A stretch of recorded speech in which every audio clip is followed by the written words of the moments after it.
Fala pessoal, e aí vamos aí para mais uma aula do seu concurso que está se aproximando, né?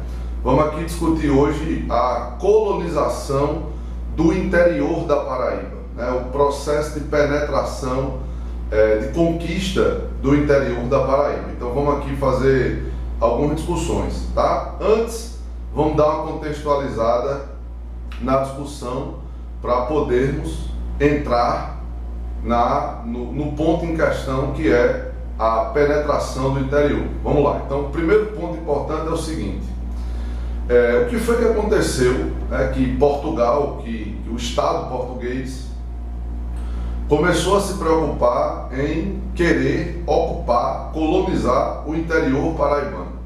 Então vamos lá, vamos organizar essas coisas aí. Começa a fazer algumas anotações. Primeiro ponto importante: a principal economia do início da colonização portuguesa foi a economia da cana-de-açúcar, né? Como nós sabemos, a produção açucareira foi a base econômica do início da colonização, ou seja, Portugal começou aqui ganhando dinheiro com produção açucareira. Bem, deu muito dinheiro, ganhou muita grana, fez muita riqueza, né? Principalmente por conta daquela obrigatoriedade de que o Brasil só pode ter comércio com Portugal. Isso fez Portugal, de fato, embolsar, ganhar muita grana, muito dinheiro, né? O açúcar dava tanto dinheiro, o açúcar era tão lucrativo, mas eu repito, era tão lucrativo que inclusive os holandeses, quando foram retirados do comércio açucareiro, eles invadiram o Brasil para continuar comercializando cana-de-açúcar, né? Ou seja, de fato era um produto importante. Bem, o que foi que aconteceu? 1654, século XVII, os holandeses eles foram expulsos do Nordeste, da Paraíba, de Pernambuco, das regiões que eles colonizaram, que isso inclusive foi tema da nossa videoaula passada. Só que aí tem um detalhe: quando os holandeses foram expulsos aqui do Nordeste, da Paraíba, de Pernambuco, eles não voltaram para Amsterdã, né, para a capital, para a Holanda. Eles invadiram outro lugar. Eles invadiram um lugar chamado de Antilhas, que é uma ilhazinha que fica ali na América Central. Então, neste lugar, denominado de Antilhas, os holandeses eles invadiram ali. Lá, neste lugar, chamado de Antilhas, eles começaram a produzir cana-de-açúcar. Então, eles começam a fazer a produção de cana-de-açúcar, eles começam a fazer a produção açucareira, eu repito, neste lugar chamado de Antilhas. Qual foi a consequência disso? Os holandeses, né, fixaram-se lá nas Antilhas, produzindo cana-de-açúcar, e o açúcar das Antilhas começou a concorrer com o açúcar brasileiro. Então o açúcar de lá começa a fazer concorrência com o açúcar daqui. Consequência disso, crise. Ou seja, século XVII vai marcar a crise da economia açucareira. Então, não esquece, tá? Você que está aí estudando em casa, anotando, não deixa de fazer essa observação. A crise da economia açucareira esteve intimamente atrelada à concorrência holandesa lá das Antilhas, depois que eles foram expulsos aqui no século XVII do Nordeste brasileiro. Então, nós temos agora um novo quadro, um quadro econômico que é um quadro de crise. Então, imagine você, numa época em que a economia girava em torno da cana-de-açúcar, em uma época que a economia girava em torno do comércio açucareiro, Portugal, Brasil, século XVII, está em crise. Bem, o que foi que algumas famílias elas começaram a fazer? Elas começaram a procurar alternativas econômicas. Algumas famílias elas começam a procurar viabilidades econômicas, ou seja, eu produzia cana-de-açúcar, mas o açúcar está em crise. Então o que foi que eu fiz? Eu agora vou começar a procurar uma nova alternativa econômica, tá? As famílias que começaram a procurar alternativas, uma nova vida econômica para a sua sobrevivência, estas famílias ficaram conhecidas como famílias de bandeirantes. É um movimento denominado de bandeiras, ou seja, os bandeirantes de fato eram pessoas, proprietários de engenho, que devido à crise começaram a procurar novas alternativas econômicas. Então eu vou lhe dar um exemplo aqui. Lá no sudeste do Brasil, na região de São Vicente, teve família de produtora de cana-de-açúcar que a partir de agora começa a organizar o movimento das bandeiras, que foi atrás de metais preciosos. Então esse pessoal, teve gente lá no sul do Brasil, no sudeste do Brasil, que foi atrás de ouro e de prata, por conta do tamanho da crise. Aqui no Nordeste, o que foi que as famílias em crise, elas começaram a fazer? Elas começaram a buscar uma nova alternativa para a sobrevivência econômica, só que na pecuária, tá? Então veja, em alguns outros lugares do Brasil, você tem aí famílias procurando ouro, procurando prata, procurando até uma expressão chamada de drogas do sertão, mas aqui no Nordeste, a maioria das famílias, especificadamente as famílias que desbravaram o interior paraibano, elas na verdade estavam atrás de criar gado, fazer uma nova economia, nascer aí um novo gênero econômico aqui no Nordeste, que seria a pecuária. Pois bem, chegamos a esse ponto. Qual é o detalhe? A pecuária não é uma economia lucrativa para Portugal, né? A pecuária não dá dinheiro para o Estado português, que é diferente da cana-de-açúcar. E aí eu preciso que mais uma vez você preste atenção nessa informação, né? Dê um jeito aí de anotar. Por que isso? Porque a cana-de-açúcar é um produto de exportação. A cana-de-açúcar era um produto valorizado na Europa. A pecuária não. A carne do gado não tinha valor comercial na Europa.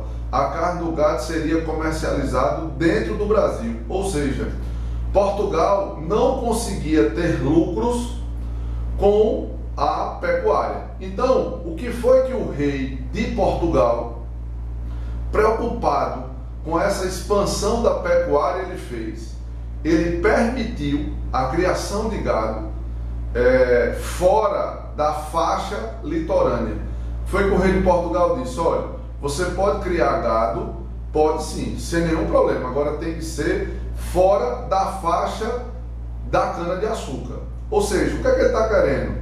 Que as famílias continuem produzindo cana-de-açúcar, porque a cana-de-açúcar dá lucro para ele, e que, se você quer tentar a vida, arriscar a vida na pecuária, que você saia da zona do açúcar e crie este gado no interior. Então, a partir daí, começa a nascer o interesse das famílias pelo interior. Então, não esquece. Qual é o ponto de partida disso? A crise da economia açucareira levou as famílias a procurar uma nova alternativa. Aqui na Paraíba, no Nordeste, a alternativa vai ser a pecuária, a criação de gado. Então lembra, o rei de Portugal, o Estado português, o que é que ele quer? Cana-de-açúcar no litoral e pecuária no interior. Aí vamos lá, eu coloquei aqui no quadro as 3 principais famílias colonizadoras do interior paraibano. Então aqui você tem a família Oliveira Ledo, que eu já antecipo para você, é a família mais importante. Uma segunda família, que é a Casa da Torre, também conhecida como Garcia Dávila, e uma terceira que é Araújo Carvalho, né? Então você tem aqui 3. Por coincidência, eu acabei colocando as 3 aqui em uma sequência de importância mesmo. A Oliveira Ledo é a que mais teve raízes no processo de penetração no interior. A Casa da Torre é o segundo lugar e o Araújo Carvalho com uma proporção, um enraizamento menor. Pois bem, vamos lá. A família Oliveira Ledo, ela é uma família que tem suas origens para o lado de Pernambuco. Ela pega o gado e começa a entrar para o interior da Paraíba. O que é interessante você observar, eles, quando começaram a entrar para o interior, tanto Oliveira Leite, como Casa da Torre, como Araújo Carvalho, eles acabaram se encontrando com uma tribo indígena, né, chamada de tribo Cariri. Então não esquece, na hora que essas famílias começam a entrar, a penetrar no interior paraibano, eles vão se deparar, eles vão se encontrar com os índios da nação Cariri, que era de fato o índio de maior quantidade que habitava o interior paraibano. Então agora nós temos um problema, que é o seguinte: estes índios que habitavam o interior paraibano, chamado de Cariris, eles vão aceitar convivência com essas famílias colonizadoras? E aí eu já antecipo para você que eles não irão aceitar. E o encontro destas famílias com estes índios, chamados de Cariris, ocasionará uma das maiores guerras que o interior nordestino já ouviu falar. Por que eu estou usando a expressão interior nordestino? Porque esta guerra não aconteceu só na Paraíba. Você tem registro desta guerra, que é conhecida como Guerra dos Bárbaros. Tem livro de história que chama de Guerra dos Cariris. Você tem registro desta guerra ocorrendo na Paraíba, em Pernambuco, no Rio Grande do Norte, no Ceará. Então, uma parte do interior nordestino participa, você tem registros desta guerra que foi extremamente violenta, que é conhecida como a Guerra dos Bárbaros, também conhecida como a Guerra dos Cariris. Pois bem, o que é que vai acontecer? Estas famílias entram no interior e os índios que lá moravam, eu repito que eram os índios Cariris, resistiram ao processo de colonização, né? Eles resistiram ao processo de colonização. Vai aparecer aí na tua tela agora um mapa das vias de penetração da família Oliveira Ledo. Então, olha aí esse mapa, perceba que essa família Oliveira Ledo, ela sai lá do litoral e ela sai percorrendo, entrando até o interior. Então, imagine, voltando aqui a imagem, né, para mim, então imagine, essa família, quando ela chega no interior, se encontra com os índios Cariris. Bem, aconteceu a Guerra dos Bárbaros, a Guerra dos Cariris, que eu acabei de fazer referência, que foi uma guerra violentíssima, né? Então, o primeiro ponto, qual foi a consequência dessa Guerra dos Bárbaros? A primeira grande consequência desta Guerra dos Bárbaros foi o extermínio da população Cariri, né? A população Cariri, os índios Cariris, eles foram exterminados por estes bárbaros, por esses colonizadores. Os índios Cariris que se entregaram, que quando viram que não dava para vencer, eles acabaram aceitando a colonização. Estes índios, eles foram catequizados. Os que continuaram na batalha, os que continuaram no embate, esses não, esses foram assassinados pela colonização do gado, da pecuária, né? É o que um historiador cearense vai chamar de sociedade do couro. Então é interessante você observar o primeiro ponto da consequência da Guerra dos Bárbaros: o extermínio da população dos índios do interior, da Paraíba e do Nordeste como um todo, principalmente nessas áreas onde você teve a penetração. Segundo ponto, eu dei uma informação aqui que é interessante você lembrar. Perceba que os índios que aceitaram a colonização, eles acabaram o quê, pessoal? Sendo catequizados. Então isso quer dizer que uma segunda consequência da Guerra dos Bárbaros foi a chegada das missões religiosas no interior da Paraíba. Então não esquece de anotar isso não, tá? Do mesmo jeito que você tinha catequese de índios no litoral, pegando o índio que é pagão e convertendo ao cristianismo, a mesma coisa vai acontecer no interior. Pega o índio que é pagão e converte ao cristianismo. A mesma ideia, o mesmo jogo vai acontecer no interior. Terceira característica, construção de igrejas. Então você começa a ter várias igrejas sendo construídas no interior da Paraíba. Quarta consequência, fundação de cidades, né? Fundação de vilas, que depois vai se tornar cidades, que no futuro acaba se tornando, se emancipando, se tornando uma cidade. Quinto ponto importante, que é a questão econômica, que é o nascimento da economia da pecuária no interior paraibano. Então, só repetindo aqui e listando estas consequências. A primeira consequência, a dizimação das tribos indígenas, dos cariris. A segunda consequência, a chegada das ordens religiosas no interior. A terceira consequência, a construção de igrejas católicas por cidades por vilas do interior da Paraíba. A quarta consequência, que é a fundação das vilas, né? Que em uma outra videoaula nós já fizemos referência a estas vilas. E a quinta consequência, as 5 mais importantes, que é a questão relacionada ao início de uma nova economia, que é a economia da pecuária. Então a pecuária vai começar a ser a base econômica do interior da Paraíba. Vamos lá, mais algumas informações. Então, vilas começam a ser fundadas. O que é interessante você observar? Muitas destas vilas, antes de ganhar o status de vila, ela era uma feira, ou também chamada de entreposto comercial, porque com a colonização do interior da Paraíba, algumas vilas, alguns vilarejos, algumas feiras, elas começaram a nascer. Por exemplo, Buqueirão, que é uma cidade próxima a Campina Grande, né, uma das maiores cidades, a segunda maior cidade hoje do estado da Paraíba, nasce nesse contexto. A própria Campina Grande, que na época era Vila Nova da Rainha, nasce nesse contexto. A cidade de Pombal, que à época não era o nome de Pombal, também nasce nesse contexto, que é o contexto da ocupação, colonização do interior paraibano. Ou seja, as vilas aparecem, elas eram feiras, se tornam vilas, algumas vilas começam a ter as suas feiras, então você começa a ter a presença econômica, né, a diversidade econômica lá no interior da Paraíba. Outro ponto interessante sobre esse processo colonizador, fora os 5 que eu já fiz referência, é a existência da União dos Índios. Estou deixando essa parte para discutir bem detalhadamente. O que foi que aconteceu?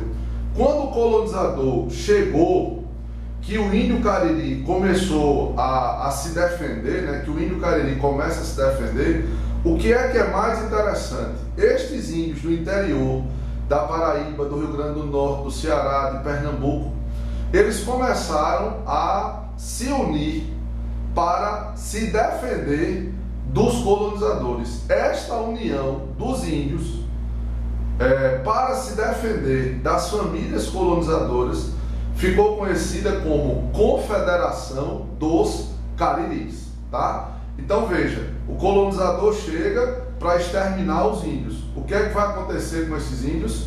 Eles começam a fazer uma união, eles começam a se reunir para combater estes colonizadores. Isso tudo dentro da Guerra dos Bárbaros, que tem uma duração mais ou menos aí de 20 anos. É em pleno século XVII isso, tá? Então, os índios, eles meio que fizeram uma união para tentar resistir, mas eles não conseguiram, né? Você tem aí notícias de extermínio de tribos indígenas, de violência. Por exemplo, uma das figuras que mais exterminou, que mais matou índio no processo de colonização aqui da Paraíba foi a família Oliveira Ledo, que tem registros disso, né? Inclusive, mais uma informação, né? A Igreja Católica, ela chegou a meio que homenagear a família Oliveira Ledo por esse processo colonizador, né? Porque a Igreja Católica fazia a leitura de que estes índios tinham que ser convertidos à força ao cristianismo, tá? Para a gente caminhar aí o fim dessa nossa aula, eu queria falar só um pouco sobre a pecuária, né? Então, lá no interior começa a criação de gado, a pecuária, e aí eu tenho alguns pontos importantes para te lembrar. Por exemplo, o primeiro ponto, como é que é a pecuária? Eu já disse, a pecuária não é uma economia que dá lucro a Portugal, a metrópole, é uma economia interna. Então, a primeira característica o mercado é interno. Quem compra a carne está dentro do Brasil, está aqui dentro. Então o comércio acontece aqui dentro. Segunda característica, pouca mão de obra, né? Diferente da cana-de-açúcar, onde você tem um grande quantitativo de trabalhadores escravos, na pecuária você tem o quê? Uma pequena quantidade de trabalhadores. Uma terceira característica, que esta sim é igual à cana-de-açúcar, que é o latifúndio, que é a grande propriedade. Ou seja, a grande propriedade, o latifúndio, é sim uma característica da colonização do interior paraibano. Isso quer dizer o quê? Que o litoral, latifúndio, interior, também você tem latifúndio. E para a gente, de fato, encerrar, eu queria que você registrasse a importância dos tropeiros, né? Você tem músicas, você tem cordéis para os chamados tropeiros da Borborema, que faz referência a Campina Grande. Quem era o tropeiro, né? As famílias que colonizaram o interior eram chamadas de bandeirantes. E quem eram os tropeiros? Então os tropeiros, eles chegavam depois dos bandeirantes para fazer comércio. Então os tropeiros, eles vendiam tudo, vendiam cavalo, vendiam burro, vendiam carne também, vendiam outros gêneros alimentícios, e eles têm uma importância fundamental na questão da dinâmica econômica que fazia girar o interior da Paraíba. Beleza, galera? Então vamos lá, vai aparecer aí na tua imagem, na tela, a questão que nós vamos resolver agora, uma questãozinha fácil, mas o material, estamos aí elaborando um simuladinho para você também, com as questões mais complexas, mas só para a gente fechar a aula com a questão. Vamos lá.